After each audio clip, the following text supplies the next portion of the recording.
Има жени, които говорят с цветята. Има други с душите на хората.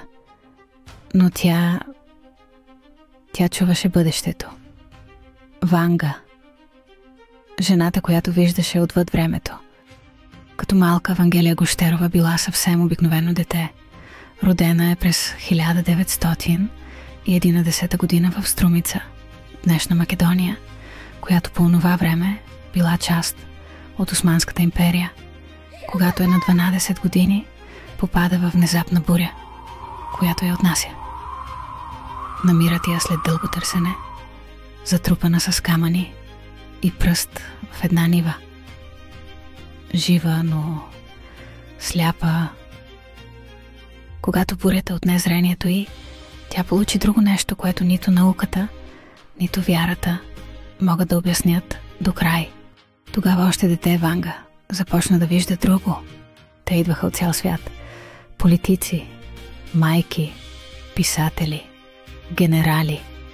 И всички носеха един и същи въпрос. Ще се случи ли? Да, баба. Моята майка.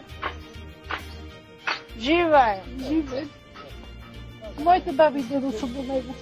Знам да е прабаба и прабаба. Не всички я разбираха. Вечер не чим ли четете вечер? Зависи.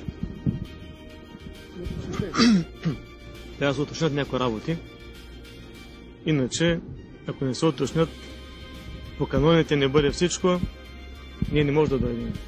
Цивил не може да дойдат, всеки може да дойде, но каноничен нито свещеник, нито владика, нито никой.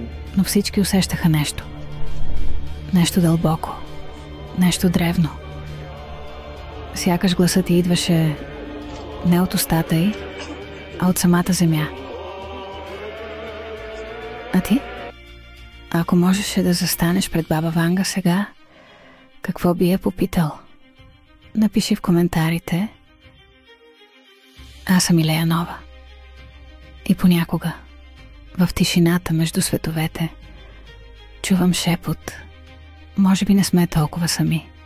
Последвайте ме, за да откриваме заедно скритото, загадъчното и истинското. Знаете, и дойде мир. Мир, че дойде вече. Но за това Арно да иде, не е далеко, не са.